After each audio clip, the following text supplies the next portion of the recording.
2024 లేదా 25లో డిగ్రీ లేదా బీటెక్ చదివారా? సాఫ్ట్‌వేర్ జాబ్ కోసం ఎదురు చూస్తున్నారా? అయితే కోడ్ జ్ఞాన్ 100 డేస్ కోర్సులో చేరండి, జాబ్ సాధించండి.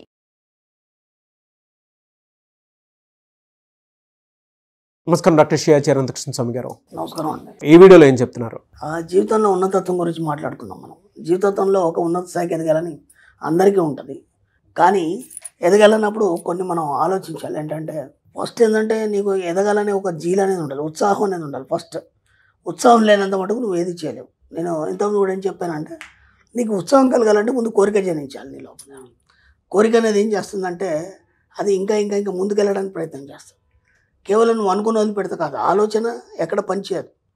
ఆలోచన కోరికగా మారినప్పుడు అది పనిచేస్తుంది, అది ఉత్సాహంగా మారుతుంది. ఉత్సాహంగా మారినప్పుడు మాత్రం నువ్వు దానికోసం ప్రయత్నం చేస్తావు. ఒకటి, దానికి ఏమేం కావాలంటే ముందు డిసిప్లిన్ కావాలి. ఎందుకంటే నిన్ను తీర్చిదిద్దుకోవడానికి ఖచ్చితంగా ఒక క్రమశిక్షణ అనేది కావాలి. ఖచ్చితంగా ఒక టైంకి ఒకటి చేయడం కానీ, లేకపోతే దానికోసం నువ్వు ఏమేమి సేకరించినావు, లేదంటే దానికోసం నువ్వు ఎంత ఎక్సర్సైజ్ చేసావు అనేది ముఖ్యం. ఓకే, ఇక్కడ మనం ఏం చేస్తామంటే కేవలం నీకు జీవితంలో ఉన్నతత్వం చూడాలి, నేను ధనవంతుని కావాలి, నేను కోటీశ్వరు కావాలి, ఆలోచనలు ఉంటాయి తప్ప దాని కోరిక మీరు ఎప్పుడు మార్చుకోలేదు. దాన్ని కోరికగా మార్చుకున్నప్పుడు కదా దాని వైపు ప్రయత్నాలు అనేది మొదలవుతాయి మనకి. ఆ ప్రయత్నంలో భాగంగా మనం ఏం చేస్తామంటే అన్వేషిస్తాం. మనం ఎప్పుడైతే అన్వేషిస్తామో అన్వేషించినప్పుడు దానికి తగ్గట్టు దానికి సంబంధించినటువంటి వివరాలన్నీ బయటకు వస్తాయి. వచ్చినప్పుడు మెల్లిమెల్లిగా ఏం చేయాలంటే మన గ్రాటిట్యూడ్ని మార్చుకోవాలి. ధనవంతుడు నువ్వు మారాలి. మారాలన్నప్పుడు ముందు నీ యొక్క స్టైల్ మారాలి. అంటే ఒక ధనవంతుడు ఎలా ఉంటాడు అలా నీ స్టైల్ మార్చుకోవాలి. ఫస్ట్ ఎవరేమన్నా అనుకుంటారు, ప్రపంచంతో మనకు సంబంధం లేదు. మన లక్ష్యం అది, లేదంటే మన కోరిక అది, ఏదైనా కావచ్చు. నువ్వు అనుకున్నది నువ్వు సాధించాలన్న మాత్రం ముందు నువ్వు మారాలి. నువ్వు మారాలన్నప్పుడు చాలా అలవాట్లను కూడా మార్చుకోవాల్సి ఉంటుంది ఫస్ట్. ఓకేనా? చాలా అలవాట్లను మార్చుకోవాలంటే ఆ సమయం మనం ఏం చేస్తామంటే రోజు సాయంత్రం కానీ, లేకపోతే మామూలు టైంలో కానీ, లేకపోతే రాత్రి కానీ స్నేహితులతో మనం పిచ్చపట్టి మాట్లాడుకుంటే ఎక్కడో టీ స్టాల్ దగ్గర టైం వేస్ట్ చేస్తాం మనం. మీరు చూడండి, ఎక్కడైనా లోకల్ ఒక టీ స్టాల్ దగ్గర చూడండి, బోలెడు మంది ఏదో కబుర్లు చెప్పుకుంటారు, ఏం సాధించింది ఏమి ఉండదు. మళ్ళీ ఎప్పుడు అక్కడే కనిపిస్తుంటారు వాళ్ళు. కాబట్టి ముందు ఏం చేయాలంటే డబ్బు సంపాదించాలి, లేదా నువ్వు ధనవంతుడు కావాలన్నప్పుడు నువ్వు ముందు ఒంటరి అయిపోవాలి. సమాజం నుంచి కావచ్చు, ఫ్యామిలీ నుంచి కావచ్చు, స్నేహితుల నుంచి కావచ్చు, దేని నుంచి అయినా సరే ముందు నువ్వు ఒంటరి అయిపోవాలి. మన సబ్జెక్టులో ఏం చెప్తామంటే 6 వింగ్స్ ఉంటాయి మన సబ్జెక్టులో. 6 వింగ్స్లో ఫస్ట్ వింగ్ ఏదైతే ఉంటుందో ఆ వింగ్లో నువ్వు మాత్రమే ఉంటావు. దాంట్లో నీ స్నేహితులు కానీ, భార్య కానీ, పిల్లలు కానీ వీళ్ళెవరు ఉండాలి దాంట్లో. ఓకేనా? ఆ వింగ్లో నువ్వు మాత్రమే ఉంటావు, నీ ఆలోచనలు మాత్రమే ఉంటావు. దాంతోపాటు నీకేం కావాల్సింది మాత్రం నువ్వు ఆలోచిస్తావు. రోజు సాయంత్రం వరకు నీ అకౌంట్లో ఎంత డబ్బు పడింది అనేది నీకు ముఖ్యం. నువ్వేం చేస్తున్నావు అనేది కాదు. నువ్వు ఆ పని చేస్తున్నావా, ఈ పని చేస్తున్నావా, సంపాదిస్తున్నావా, కష్టపడుతున్నావా, ఇవన్నీ ఏమి ఉండవు. నీ కోరికలు తీర్చుకున్నావా, నీ వింగ్లో నీ కోరికలు తీర్చుకున్నావా, నీకు అనుకున్నట్టుగా నువ్వు ఉంటున్నావా, అంటే నీ మీద ఎవరు డామినేషన్ లేకుండా. ఓకేనా? ఎవరు డామినేషన్ లేకుండా నీ ఆలోచనకు అనుగుణంగా నువ్వు స్వేచ్ఛగా ఉన్నావా. ఎప్పుడైతే నువ్వు స్వేచ్ఛగా ఉంటావు అప్పుడే విశ్వం నీకు సహకరిస్తుంది. ఎప్పుడైతే ఇతరుల కింద నువ్వు ఉన్నావు అనుకో, నీ ఆలోచనలు కానీ, నీ యొక్క యాటిట్యూడ్ కానీ, అప్పుడు అది పనిచేయదు. కాబట్టి ఫస్ట్ నీ వింగ్లో నువ్వు నీ కోరికలు తీర్చుకున్నావా, 2 నీ మీద ఎవరు రాజమనిషి లేకుండా జీవిస్తున్నావా, 3 రోజు సాయంత్రం లోపు నీ అకౌంట్లో ఇంత పడిందా. ఈ 3 మాత్రం పరిగణలోకి తీసుకుంటాం మనం. అంటే నువ్వు ఉన్నతత్వం సాధించాలన్నప్పుడు నీకు డిసిప్లిన్ ముఖ్యం. కాబట్టి ఈ 6 వింగ్స్ నీకు తెలిసి ఉండాలి. నెంబర్ 2 వచ్చేసి మనకి ఏంటంటే భార్య పిల్లలు. ఇక్కడ నీ వింగ్లో నిన్ను చూసుకున్నావు, సెకండ్ వింగ్లోకి వచ్చేసి వీళ్ళు ఉన్నారు. ఈ వీళ్ళని ఏంటంటే భార్యకి భర్తగా నువ్వు అన్ని న్యాయం చేస్తున్నావా, అలాగే పిల్లలకి ఏమేమి కావాలో సౌకర్యాలు సమకూరుస్తున్నావా. అంటే మనం ఏం చేస్తామంటే ఇప్పుడు నెక్స్ట్ మంత్ మనం బాబు ఫీజు కట్టాలి, మనకు తెలుసు ఫీజు కట్టాలి, మనకు తెలుసు. మనం ఏం చేస్తామంటే వాళ్ళు ఇంకా కట్టమని అనలేదు కదా, స్కూల్ నుంచి ఇంకా నోటీస్ రాలేదు కదా, అప్పటిదాకా వెయిట్ చేస్తాం. అర్థమైందా? వెయిట్ చేసిన తర్వాత కూడా దానికి ఒక టైం పీరియడ్ ఉంటుంది, ఒక వారం రోజులు 10 రోజులు ఉంటుంది.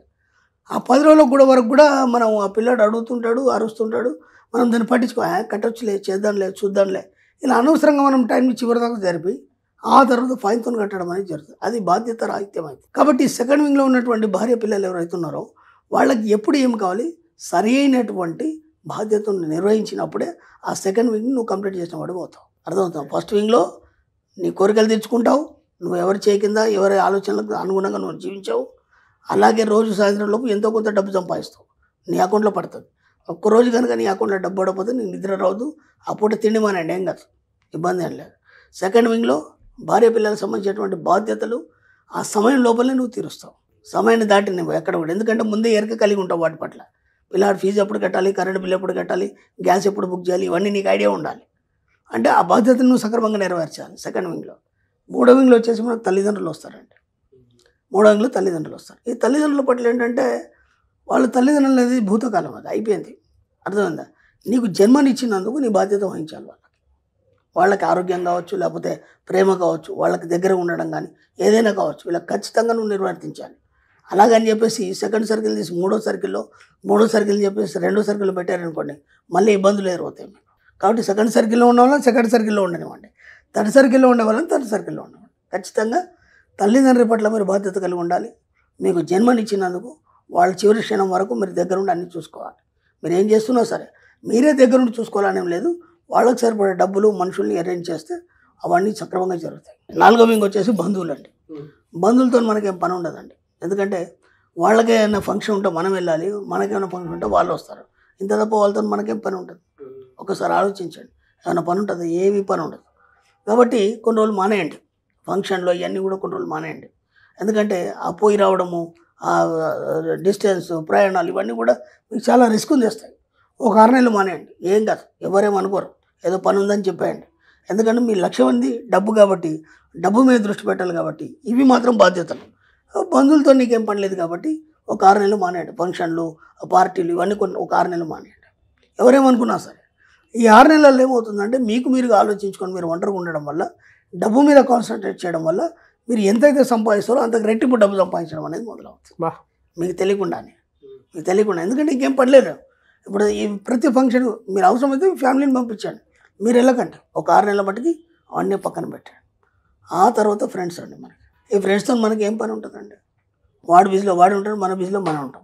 చెప్పాను కదా, ఇంతకుముందు పిచ్చబడి మాట్లాడుకుంటే తప్ప ఇంకా దేనికి పనికిరారు ఫ్రెండ్స్. ఆ స్నేహం గురించి బోలెడు సినిమాలు వచ్చినాయి.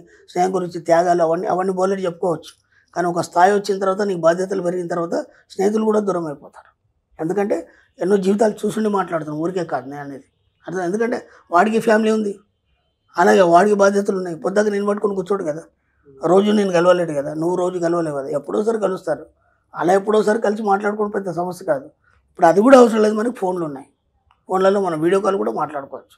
దాన్ని పక్కన పెట్టండి. ఇక సమాజం పట్ల బాధ్యత వహించండి. కానీ అన్నీ మీ తలపైన వేసుకోకండి. ఈ 6th సర్కిల్లో మనకు సమాజం ఉంటుంది. ఈ 6th సర్కిల్ ఎప్పుడైతే మీరు బాధ్యత మాత్రం వహిస్తారో అప్పుడు మీరు బాగుంటారు. కానీ ప్రతి సమస్య నాదే అనుకోని మీరు దాన్ని ఇన్వాల్వ్ అయ్యారు అనుకోండి, ఆ సమస్యలు మీరు ఇరుక్కుపోతారు.